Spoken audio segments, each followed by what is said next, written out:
I care about right now. I've been getting busy. I'm outside. I've been leading an example in a great way. You heard? Yo, Jimmy. I break that nigga 30 minutes. They don't really know who Nas is. If he, son, Nah, but he know. my son, they know about my Nas. son can't tell you one Nas record. You heard? Like, let's keep it a buck here. When it comes to rap beefs, some get squashed, some never really start, and some just refuse to die, at least in one person's mind. And that's exactly where Jim Jones finds himself right now. See, for more than 2 decades, Jim's been chasing a ghost, trying to prove he's better, louder, and more relevant than Nas. But the crazy part, Nas doesn't even seem to notice. I actually reached out to Nas to actually, Whoa. I'm doing my chicken head right now because I really want him to get on this record. Like, if it was like Jim Jones, imagine putting a pen to paper to write about him. He was so nice. He was so nice about him. How did you do that? Recently, Jim took things to a whole new level. He's not just talking slick on podcasts, he's throwing out challenges, pulling out stacks of cash, and practically begging Nas to step outside. But here's what makes this story wild. Nas has been brushing him off for years. He barely said Jim's name, and when he did, it was so dismissive it set Jim off all over again. Oh no, oh no, oh no, no, no, no, no, oh no, oh no. This isn't your typical back and forth beef. It's more like Jim yelling across the street while Nas quietly rides by in a Rolls Royce. But how did this all start? And why is Jim still stuck in the past, swinging at shadows while the world watches? This story doesn't begin in 2024. It actually goes way back to the early 2000s when the Diplomats Cameron Yule Santana and Jim Jones were heating up the streets. Back then, Dipset made it a habit to throw jabs at Nas on mixtapes and radio freestyles. To them, it was all sport, all competition. But the thing is, Nas never played along. While the Diplomats were busy tossing shots, Nas barely looked their way. He didn't drop a diss track. He didn't pull up for interviews to fire back. In fact, he acted like the whole thing was beneath him. And this is where it gets interesting. Years later, a video resurfaced that showed exactly how Nas felt about the so-called beef, sitting calmly. I'm not anxious to hear the Jim Jones diss record. Nas basically laughed off the idea of writing a diss track for Jim Jones. He didn't stutter. He didn't hesitate. He flat out said there was nothing to write about. To him, Jim wasn't even competition. Nas made it clear if it was someone like Tupac, Biggie, or even Eminem, those battles would have been legendary. But Jim Jones, he couldn't even come up with the first sentence, and that moment right there, that's what cut deep. Because while Jim wanted the smoke, Nas gave him silence. And sometimes silence is the loudest disrespect of all. But for Jim, that silence wasn't closure, it was fuel. And instead of letting it go, Jim's been carrying this chip on his shoulder ever since. Let's not get into that where we get into numbers and I gotta show you the statistics of what I've done. You heard to what other people was done. You heard them. You wanna go to the billboard entries, pull up Nas billboard entries and pull up my billboard entries. But what happened next would take things from petty to public embarrassment. Years passed. But Jim Jones never let it go. He kept bringing up Nas's name, looking for any way to prove he was the better rapper. And recently, Jim thought he finally had his golden ticket to Billboard charts. On multiple podcasts, Jim started flexing hard. He told anyone who would listen that his numbers were bigger, that his songs had more impact, and that Nas just wasn't moving like that anymore. He even told Fat Joe straight up, pull up Nas's Billboard entries and pull up mine. I'm winning. It sounded bold. It sounded confident. There was just one little problem. Jim didn't have his facts straight.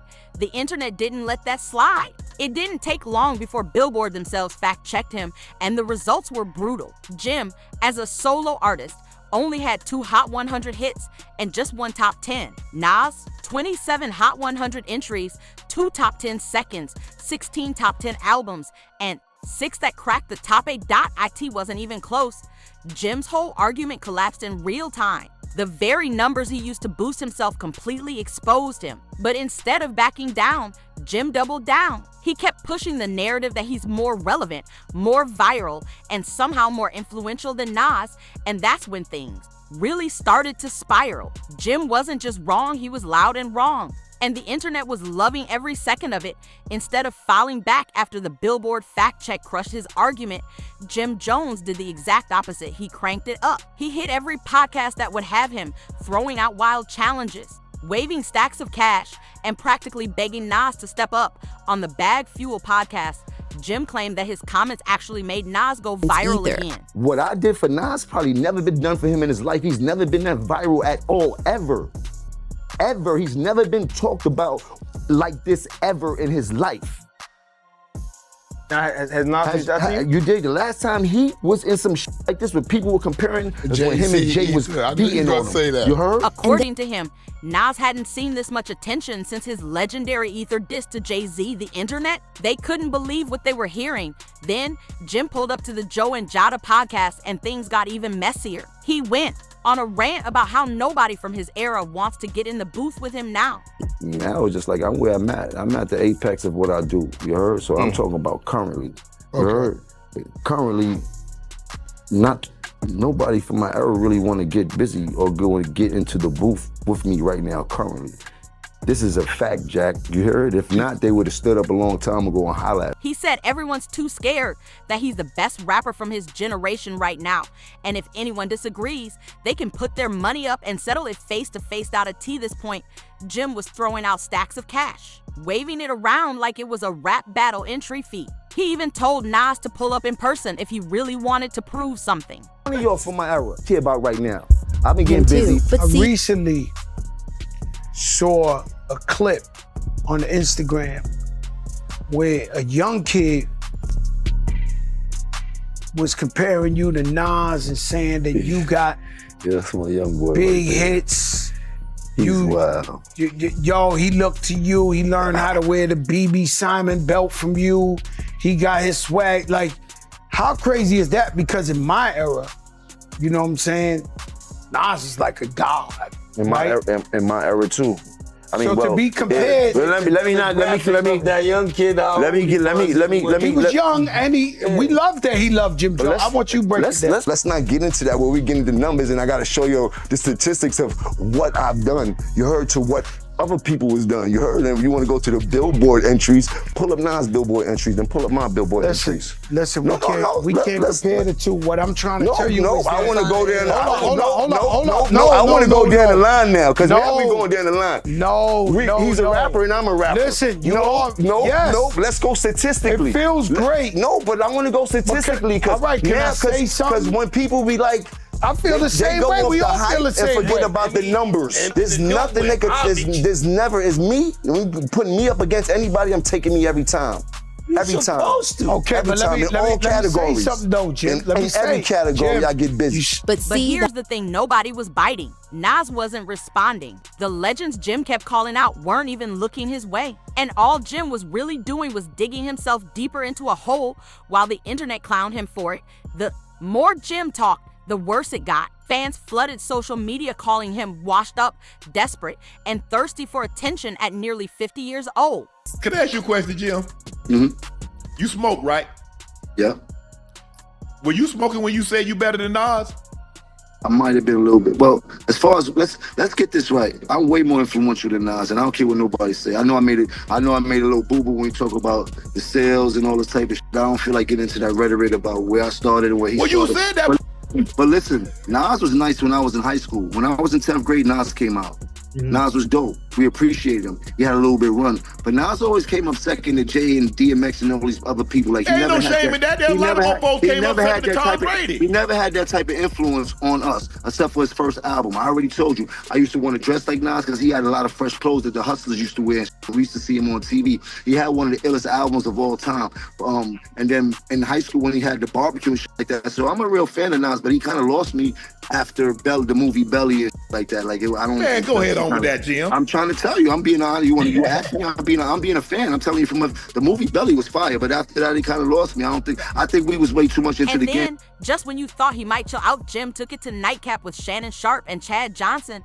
That's where Jim hit his breaking point. Shannon asked him straight up if he was sober when he said he was better than Nas. Jim tried to laugh it off at first, but then he snapped. He doubled down hard, saying, "I'm way more influential than Nas. I don't care what nobody say." Remember how this goes. You ever heard of a Kufi list? Yeah. Yo, go back into your history and find out what happened between us and him. You dig? And I'm not trying to repeat history, but don't play with us when it comes to that, bro. We already went wild on them boys. You heard? We the ones that went wild on them boys. You heard? Shannon wasn't having it. He reminded Jim, lyrically, Nas is in a completely different league. But Jim refused to let it go. He called out Shannon, challenged him to meet in the gym, and then accused him of booking the interview just to boost ratings. Jim was spiraling. I'm put it to you like this, Jim. Hey, bro, you been in this thing, but lyrically, I'm gonna keep it a stack with you. Yeah, Y'all but look ain't how ever you with dress. Nas. Look how you dress. You don't even be in the same places I be in. The But things I- that we, listen to I me, can be in the things- church the house. things- You can't F with Nas the lyrics. things that we, I don't know who told you that. Now look, y'all know you on that good stuff, but you're not seeing Nas. And it wasn't just about Nas anymore. Jim turned the whole thing into a personal war with Shannon, daring him to face him in the gym and posting Instagram videos to keep the pressure on. But by this point, fans were done with it. They weren't cheering him on, they were laughing at him. Bunch of 40 and 50-year-olds in their panties because I said I'm better than It don't Nas. matter. Look at you. Look at you. Nobody, Ain't all in your, ain't all in nobody your from feelings. Dipset gonna take Shannon, you that over shirt- Nas. that Nobody shirt from the too- Diplomats that but shirt- you. That shirt too I got a tight. Let Nas question. stick up for itself and meet me in a booth for something if we want to do something historical. He Other than that, ain't don't. nobody Nas talk say he about don't it. do that no more. Nas say he don't do that. Because he got $100 million. He's a very wealthy man. You heard he's a very smart businessman. He called a couple business licks. Hold on. Jada I'm been rapping. off. I'm rapping at a high level. You better check my stats, bro. I will we run not circles denying around that. Nas rapping right. I will run circles around Nas rapping right No, now. Right now, I Nas, will run. put his I will microphone run. up. Let me take my mic off. Saturn. I will Give me run a mic. Saturn around Nas right now rapping. Everybody knows. Let's get this right. I'm not mad. It's about the sportsmanship of the game. People know I'm a very aggressive person, and I seem to get misconstrued when I'm talking my shit. I'm just talking my shit, you heard? Let me talk my shit because I am on the field. If anybody got a problem with that, they can meet me on the field. That is the booth. Anybody from that era. I can sing more Nas records than you right now. So you are capping. You are capping. That's what you're doing. First of all, bro, you are I'm about to be capping. 50. I'm a bigger Nas fan than you are. You are capping. First of all, and I still can tell you I'm he can't rap 57. better than me I right don't be now. singing no rap. I don't be singing no rap. You see what I'm saying, Ocho? He don't even know about rap. He just doing this for the views to get Jim Jones on there to get him hot. I understand. The public meltdown was in full swing, and it was clear Jim was fighting a battle no one else was even interested in. You don't Get know him no hot. Nas lyrics. You don't know Nas You better lyrics. check the You don't podcast know space. no Hey, Nas lyrics. now you better talk. Sing check. 16. Hey, Sing this the a biggest Nas podcast you ever been Name on. one Nas record. This the Sing biggest one Nas podcast song. you ever been on. Do you know the podcast you know you been Nas on song? bigger than this one. Hold on. We off I'm topic. not a Hold podcaster. No, Jimmy, hold on. This is what I Joe. do. You see Name you a in your podcast you been on feelings? You bigger see in than your this one. feelings? You see When in you your get feelings? big, you get This is invited to what I- Club this Shay is- Shay. This is what I do. Nas get invited to You a Club pod- Shay Shay. you a podcast- I don't Jada give can a get fuck invited to about Club no Shay Club Shay. Shay You Shay. not on that level yet, bro. See, Slow we it all- down. Shay Temper. is for little young Hello? white girls. Chill out. We Chill off out. Don't play topic. with me, bro. Chill We out. off topic. You dealing with the wrong one, bro. Right here, bro. I You heard don't me? care nothing about nothing that shit you got to say, bro. You might as well take me Hello? off this shit, bro. We here. You can't out Leave talk me me. alone, bro. You might can out rap me, but you can't out talk me. Don't nobody want to go to Club Shay Shay. Nobody want to buy no VIP tickets to that shit. Nobody rushing to go to that shit. Biggest You ain't got podcast nothing you ever lit been in on. Club Shay Shay. Hey, And you gotta go. As Jim Jones kept pushing this beef, if you can even call it, that the internet completely turned on him. What started as a bold claim quickly spiraled into a viral comedy show, and Jim was the punchline.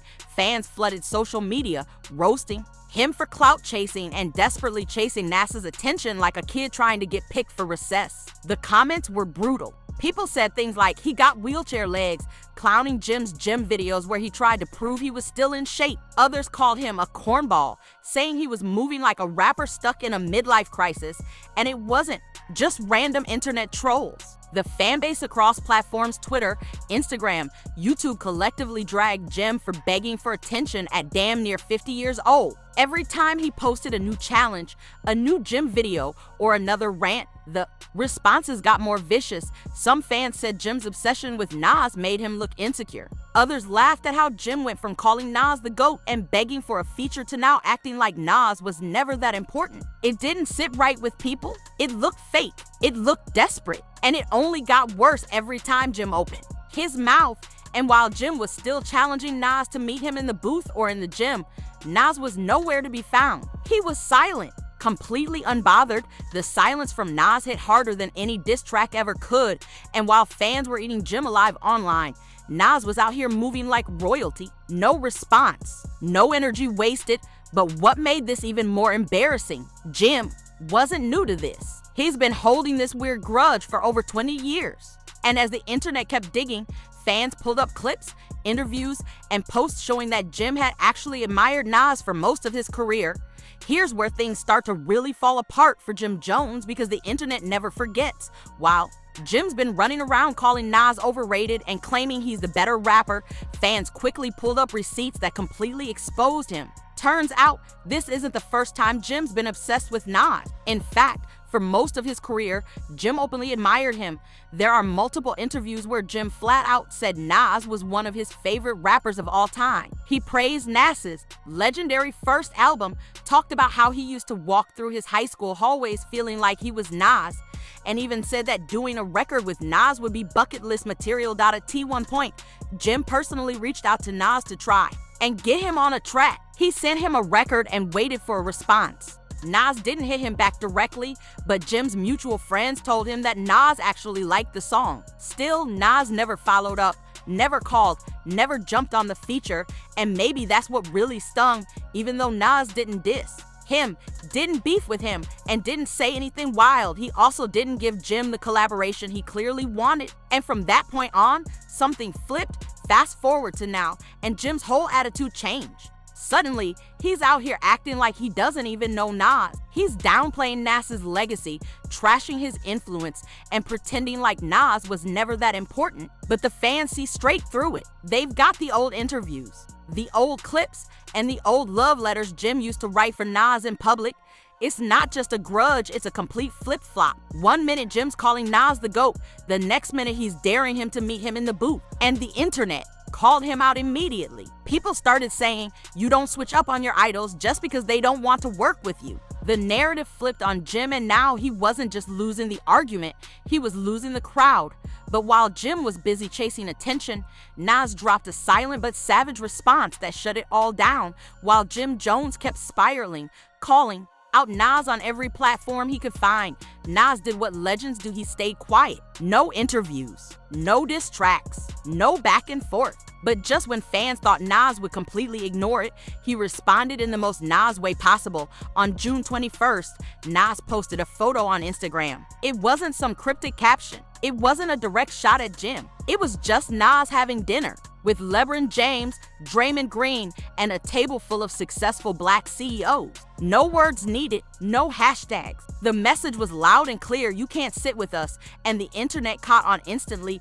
Fans flooded the comments saying, this is how you silence a one-hit wonder. Others posted things like, sometimes saying nothing is saying everything. Nas didn't have to drop a bar or raise his voice. His moves spoke louder than Jim's rants ever could, because while Jim's been out here chasing viral moments, Nas has been building empires. He's made smart business moves, won Grammys, and stayed relevant without having to yell into a mic every other week.